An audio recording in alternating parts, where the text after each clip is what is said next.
ले लिया अंकल ने। यश ने कहा, मेरा नाम यश मल्होत्रा है और मैं मल्होत्रा ग्रुप का इकलौता वारिस हूँ। मुझे बास्केटबॉल खेलना पसंद है और मैं कार रेस में चैंपियन हूँ। मुझे समीरा दिल से पसंद आई है और मैं उसे अपनी दोस्त बनाना चाहता हूँ। समीरा को समझ नहीं आया उसका इतना सिंसियर कन्फेशन सुनकर क्या जवाब दे। वीना भी चुप थी, लेकिन सोनिया घमंड से बोली, मल्होत्रा ग्रुप वो तो हमारे बराबर की कंपनी भी नहीं है। फिर तुम्हें क्यों लगा कि हम तुम जैसे छोटे इंसान से दोस्ती करेंगे? ये सुनते ही सब लोग दंग रह गए। यश का चेहरा शर्म से पीला पड़ गया। उसे सोनिया की तरफ देखा। भले ही समीरा को यश की बातों में कोई इंटरेस्ट ना हो, लेकिन उसे सोनिया का इस तरह सबके सामने उसकी बेइज्जती करना अच्छा नहीं लगा। उसे यकीन नहीं हो रहा था कि सोनिया ऐसा भी कर सकती है।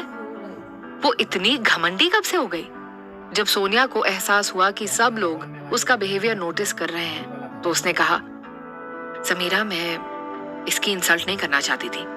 मैंने बस सोचा कि। लेकिन सोनिया की बात पूरी होने से पहले वीना बोली, यश तुम जाओ, अभी कंपटीशन शुरू होने वाला है। तुम जीतो या हारो, हमें इससे कोई मतलब नहीं है। अगर समीरा तुम्हें अपना दोस्त नहीं बनाना चाहती तो तुम उसे ऐसे फोर्स नहीं कर सकते। यश जानता था कि वीना सही कह रही है। उसने माफी मांगी और बोला, मैं आपको परेशान नहीं करना चाहता था। अगर आपको मेरी कोई बात बुरी लगी है तो प्लीज मुझे माफ कर दो। ये कहकर वो वहां से चला गया। कंपटीशन जोर शोर से चल रहा था। अभिजीत सबसे आगे था। लड़कियां उसे चीयर कर रही थी। वीना भी उसकी फोटो खींच रही थी। अंत में अभिजीत ने स्विमिंग कंपटीशन जीत लिया। सब लोग उसे बधाई दे रहे थे। समीरा ने देखा कि रेहान भी उनमें से एक था। समीरा को उसके लिए बहुत दुख हो रहा था। अगर वो अपाहिज नहीं होता तो वो भी इस स्विमिंग कंपटीशन में भाग ले सकता था। वो रेहान को थोड़ी देर तक देखती रही। जब रेहान ने उसकी तरफ पलट कर देखा तो उसने फौरन अपनी नजरें घुमा ली।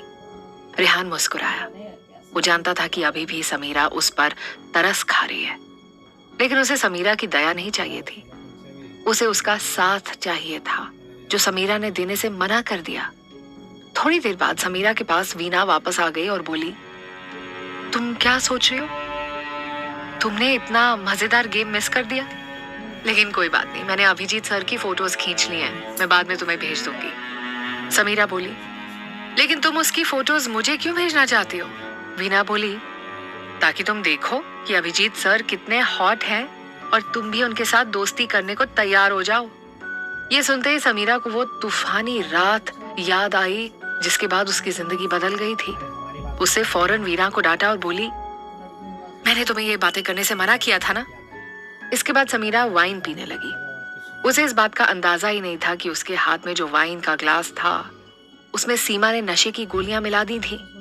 सीमा और अनीता दूर खड़े होकर समीरा पर नजर रखे हुए थे। सीमा बोली, जैसे उसे चक्कर आने लगेगा हम राहुल को बुला लेंगे। सीमा ने राहुल को मैसेज कर दिया।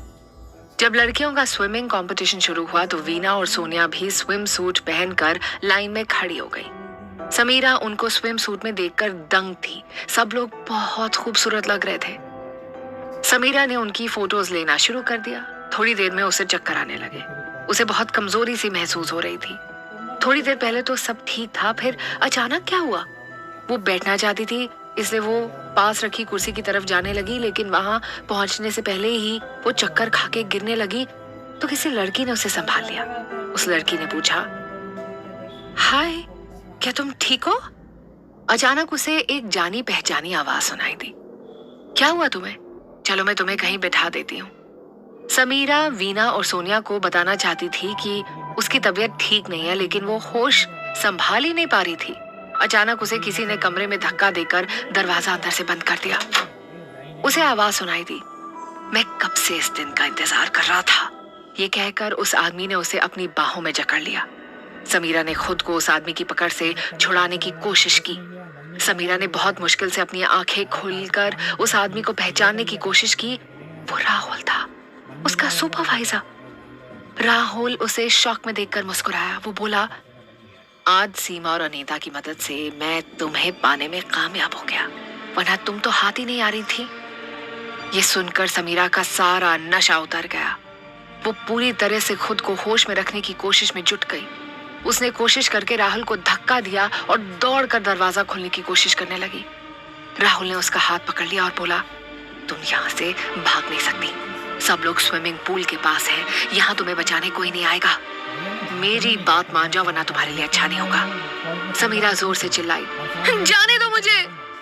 अचानक चक्कर आने की वजह से उसके पैर लड़खड़ाने लगे। वो बोली, हाय, मुझे क्या हो रहा है, मुझे चक्कर क्यों आ रहे हैं। उसे आज भी वही एहसास हो रहा था जो उस दिन हुआ था जब सुजीत ने उसे ड्रग दे दी थी। तो क्या इसका मतलब आज भी उसे किसी ने ड्रग दी है? यह ख्याल आते ही समीरा बुरी तरह डर गई। राहुल आगे बोला, मैंने तुम्हें कितनी बार समझाया लेकिन तुम बहुत जिद्दी निकली। मैं तुम्हें सच में पसंद करता हूँ। आज तुम मेरी बन जाओ, मैं तुम्हें पलकों पर बिठा कर रखूंगा। तुम्हें ऑफिस में कोई परेशान नहीं करेगा। समीरा पास की दीवार का सहारा लेकर खड़ी हो गई। राहुल की आंखों में उसके लिए लस्ट दिख रही थी। राहुल ने धीरे धीरे समीरा के करीब बढ़ना शुरू किया। समीरा सोच रही थी, नहीं, वो ऐसे हार नहीं मान सकती। अगर राहुल अपने इरादों में सफल हो गया तो वो रेहान को क्या मुंह दिखाएगी, उससे पहले से भी ज्यादा नफरत करने लगेगा। नहीं, ऐसा नहीं हो सकता। जैसे ही राहुल समीरा के करीब पहुंचा, उसने उसे जोर से धक्का दिया। वो जोर से चिल्लाई, मुझे हाथ लगाने की सोचा भी मत, तुम जानते नहीं हो मैं कौन हूं। राहुल जानता था कि समीरा ड्रग के नशे में है। वो बोला, तुम में तो अभी भी बहुत ताकत है। मैं बहुत अच्छे से जानता हूं कि तुम कौन हो, इसलिए मुझे तुम्हें ड्रग देना पड़ा। समीरा बोली, तुम बहुत ही नीच इंसान हो। तुम जानते नहीं हो, अगर रेहान को पता चला कि तुमने मुझे हाथ लगाया है तो वो तुम्हारे हाथ काट कर फेंक देगा। समीरा की बात सुनकर राहुल थोड़ा डर गया और बोला, क्या अभी भी रेहान सिंघानिया के साथ तुम्हारा रिश्ता है? समीरा बोली, तुम्हें क्या लगता है डिमोट करने से हमारा रिश्ता खत्म हो जाएगा? राहुल उसकी बात सुनकर चौंक गया और बोला, तुम्हारा मतलब तुम और रेहान सर अभी भी साथ हो? समीरा हामी भरकर बोली, सही समझे तुम। समीरा खुद को बचाने के लिए रेहान के नाम का सहारा ले रही थी। उसे किसी भी हालत में इस सिचुएशन से निकलना था। वो बोली, अगर रेहान के लिए मैं कोई मायने नहीं रखती तो वो मुझे नौकरी से निकाल देता, लेकिन उसने ऐसा नहीं किया। वो मुझसे थोड़ा नाराज है, इसलिए खुद से दूर रखने के लिए उसने मुझे डिमोट कर दिया। राहुल हैरानी से बोला, मुझे विश्वास नहीं होता, क्या तुम सच कह रही हो? अगर ये बात सच निकली तो रेहान सिंघानिया नौकरी के साथ उसकी जान भी ले लेगा। समीरा बोली, अगर तुम मुझे अभी यहाँ से जाने दो तो मैं किसी से कुछ नहीं कहूंगी। हम वैसे ही काम करेंगे जैसे आज तक करते आए हैं, लेकिन अगर तुमने मुझे हाथ लगाया तो मैं तुम्हें कहीं का नहीं छोड़ूंगी। राहुल उसकी बात सुनकर चुप हो गया। अचानक दरवाजे के बाहर से सीमा की आवाज आई, राहुल बेवकूफ मत बनो, वो अपनी जान बचाने के लिए ये सब कह रही है। अगर रेहान सर को इसकी परवाह होती तो अब तक इसे ढूंढना शुरू कर दिया होता। ये एक नंबर की झूठी है। समीरा चिल्लाई, मैं झूठ नहीं बोल रही हूँ। राहुल मेरी बात मानो, मुझे जाने दो। सीमा के साथ साथ तुम अपनी नौकरी दांव पर क्यों लगा रहे हो? समीरा और इंतजार नहीं कर सकती थी। उसे ड्रग की वजह से चक्कर आ रहे थे। थोड़ी देर में अगर वो बेहोश हो गई तो वो खुद को बचा नहीं पाएगी। सीमा बाहर से सब सुन रही थी। वो बोली, उसकी बात पर ध्यान मत दो, अगर ये चांस तुमने खो दिया तो तुम्हें कभी दोबारा मौका नहीं मिलेगा। ये सुनकर राहुल बोला, सही कहा तुमने, अगर आज रात मैंने तुम्हें हासिल कर लिया तो रेहान सिंघानिया तुम्हारी तरफ आंख उठाकर भी नहीं देखेगा, फिर तो तुम्हें मेरे पास वापस आना ही पड़ेगा। समीरा ये सुनकर हिम्मत जुटाकर दरवाजे की तरफ दौड़ी और उसे खोलने की कोशिश करने लगी। राहुल ने फौरन उसके करीब जाकर उसे पीछे से अपनी बाहों में जकड़ लिया। वो पागलों की तरह बिहेव कर रहा था। वो बोला, मैं तुम्हें ऐसे जाने नहीं दे सकता। अगर किसी ने हमें देख भी लिया तो मैं कह दूंगा कि तुम मुझे सेड्यूस कर रही थी। ये कहकर उसने समीरा का स्टूल उतार कर फेंक दिया। वो समीरा की खूबसूरती देखकर जैसे जुनून से भर गया था। समीरा उसे धक्का देकर कमरे की दूसरी तरफ भागी। वो चिल्लाई, मेरे पास मत आना। दूसरी तरफ कंपटीशन खत्म होने के बाद वीना समीरा को ढूंढने लगी। उसने प्रॉमिस किया था कि वो उनकी फोटोज खींचेगी, लेकिन वो इस वक्त समीरा कहीं नजर नहीं आ रही थी। लड़कियों का कंपटीशन सोनिया ने जीता था, इसलिए वो समीरा को भूलकर मीडिया के सामने फोटो खिंचवाने में बिजी थी। वीना ने उसके पास जाकर पूछा, मुझे समीरा कहीं दिख नहीं रही है। उसकी बात सुनकर सोनिया ने आसपास देखा, लेकिन उसे भी समीरा कहीं नहीं दिखी। इसके बाद वो वापस फोटो खिंचवाने में बिजी हो गई। अब मैंने बोला